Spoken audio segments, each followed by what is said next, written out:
Tonight, KXAN reveals more unauthorized construction work on City of Austin buildings leading to asbestos contaminations. Building projects moving forward, putting workers at risk of exposure to this substance. It's been linked to cancer if breathed in over long periods. And now investigator Kylie McGivern has learned the city manager's office has called for an executive review after we discovered this potentially dangerous system breakdown. There's a lot of people that were involved that are concerned. The bottom line is what's right is right and what's wrong is wrong. It doesn't go any further than that. This worker agreed to speak with us under one condition. We conceal his identity for fear of retaliation. He says he and others had concerns about asbestos inside the city's Doris Miller Auditorium earlier this year. We were doing wall construction, air condition, ceiling drops, and stuff like that. City documents show that renovation work was not supposed to happen. Here's why. Before any work is done on a city building, a department must fill out a work request to avoid any potential asbestos exposures. The Parks and Recreation Department submitted its work request for this project,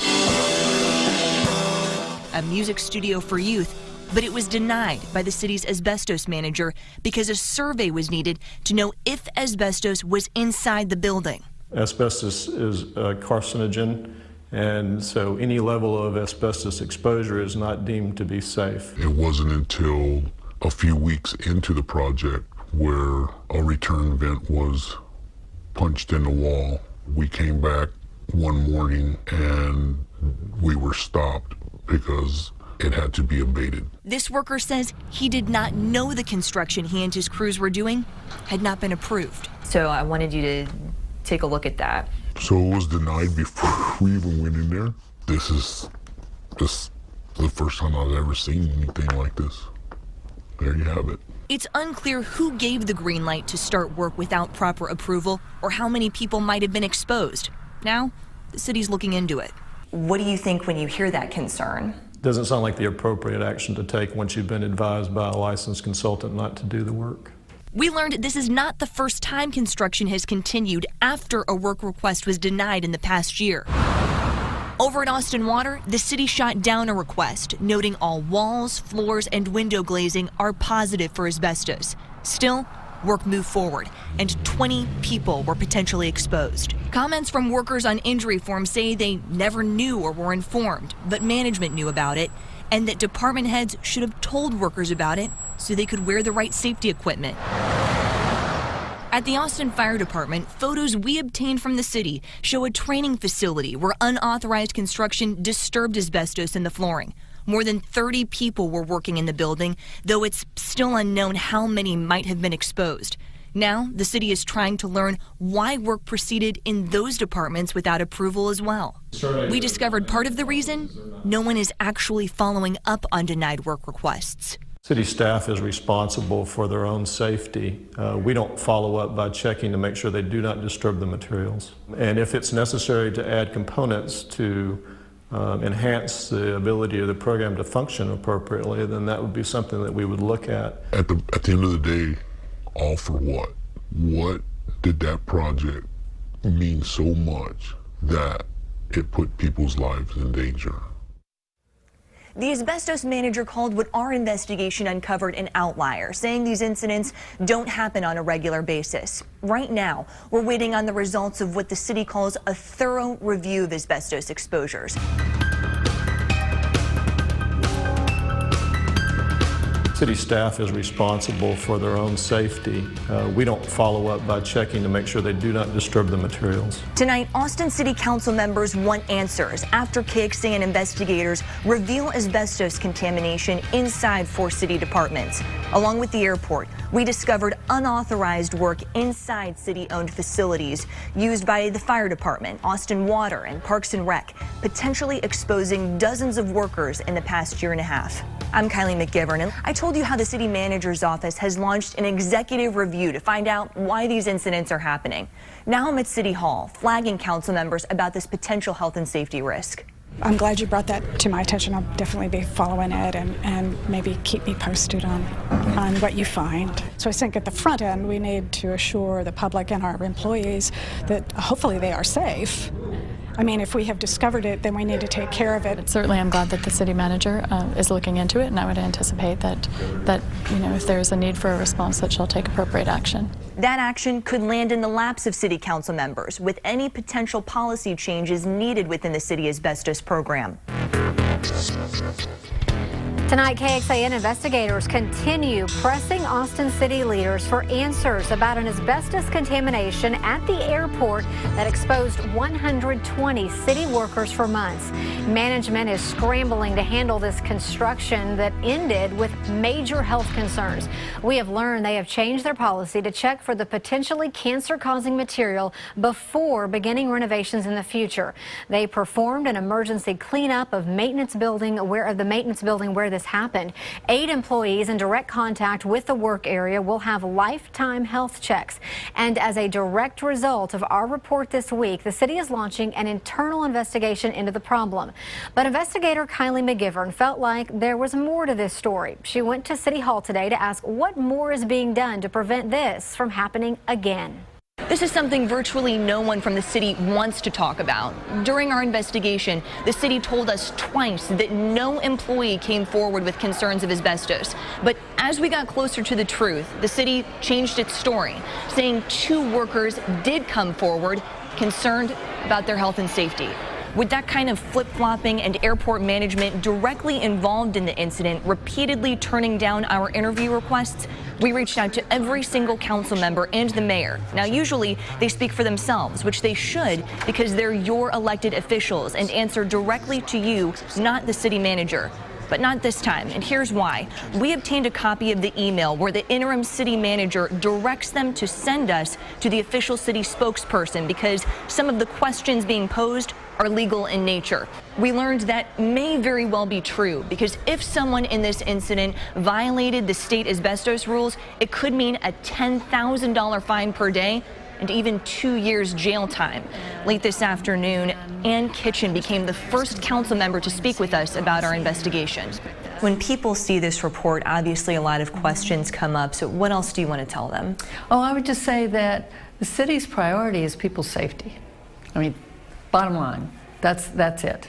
And so our staff, our city manager, this is a top priority for her to find out what happened, to make sure the workers are safe, and to make sure it doesn't happen again. We will stay in touch with Kitchen and plan to follow this story as the investigation plays out. We've also reached out to every member of the Aviation Commission, but still, there's more to reveal. We have multiple requests pending for additional information we hope will shed more light on what happened and why the city is largely keeping quiet. Kylie McGivern, KXAN Investigates. This all started when a whistleblower who worked at this maintenance facility separate from the airport terminal reached out to KXAN, feeling as if management ignored concerns about asbestos. The city tells us it would never intentionally put workers at risk. It also admits when workers came forward, management referred to a building survey more than a decade old that showed no asbestos in the work area.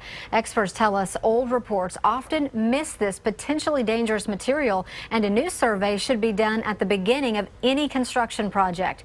And keep in mind, tests showed no asbestos in the air, which is when breathed in over long periods can cause health problems. But we also know that test was done 6 months after construction began, during which time workers were exposed to the material. A KXAN investigation finds the promise of lifetime medical surveillance for employees potentially exposed to asbestos doesn't hold any weight. This summer, we shared city workers' concerns of asbestos at Austin's airport going ignored, ultimately putting the health and safety of at least 120 workers at risk. ABIA told us 8 of those workers closest to the contamination would be monitored for the rest of their lives. But KXAN investigator Kylie McGivern discovered that is no longer the case.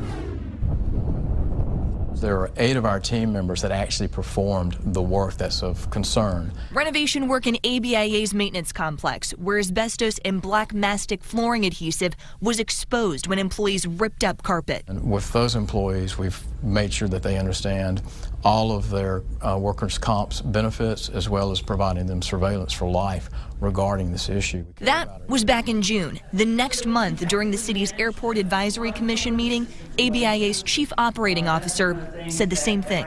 Each one of those employees is covered by our third-party insurer and will receive testing as long as they go back for their annual testing for the rest of their life. As a benefit from the city, it doesn't cost them anything. In August, Austin's Risk Management Division emailed the COO and city asbestos manager, among others, saying 11 aviation employees were quite clear in their understanding of entitlement to an annual exam. But in reality, the email states city management would have to approve any policy that includes annual exams after an asbestos exposure because that's not typically covered in workers' comp. A flyer prepared for employees after our story aired says the asbestos level they were potentially exposed to was not high enough to require annual exams. I can assure you that no matter what you've heard or the stories, we're 100% committed to our employee safety. Tonight, the city of Austin is outlining changes to its asbestos policy after KXAN investigators uncovered contaminations in 4 different city departments, possibly exposing hundreds of employees. In direct response to our reports, leaders launched a massive review of all city buildings and found a lack of training and personnel to manage the city's asbestos program, failure to review procedures meant to keep workers safe, and unauthorized renovations. KXAN investigator Kylie McGivern explains the city's fix moving forward. We're talking top to bottom changes, hiring more employees to oversee the asbestos program, retraining employees, adding signage to warn about asbestos, and holding those accountable who do not follow procedures. Some say this is a long time coming. There just needs to be a clear set of guidelines, and that should have been done years and years ago. Carol Guthrie works with the union representing city employees and says she's heard her fair share of concerns about how Austin responds to asbestos complaints. I think it's safe for me to say that the majority of people who have been involved in these situations in all these different departments that you have uncovered do not have any trust. It just shouldn't happen. It just shouldn't happen. Austin's Building Services Department, which oversees the asbestos program, is working to rebuild that trust. What I do want people to know is that we care about their safety, we care about their health, and we will do everything we can to make sure that they are not put at risk. And they were in the past. And they were in the past. But I think that as we move forward, it's going to be a much tighter, program, and we'll know if there's any real problems. Along with hiring another person to join the city's asbestos and lead management group, that group is currently working with aviation and the water utility to set up safety programs in those departments and check up periodically. And what was most surprising to you about the problems that were occurring? Most surprising was awareness. A big problem, departments not checking in with the asbestos group before doing work, leading to several potential exposures, including 2 more revealed since our last report. Anything else that you want employees to know who may have been involved in one of these potential exposures and are sitting at home wondering 10, 20 years from now, is this going to be a problem? What do you want them to know? I want them to know that we care, and that for me personally, I'm really sorry that ever happened to them.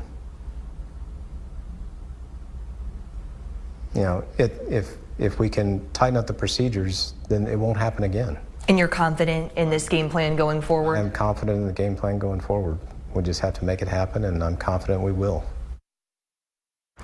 Refresher trainings will start next month. The Building Services Department plans to ask for more staff for its asbestos program next budget cycle. As for database improvements, to be able to quickly and easily determine which buildings have asbestos surveys, that's expected to be done by fall.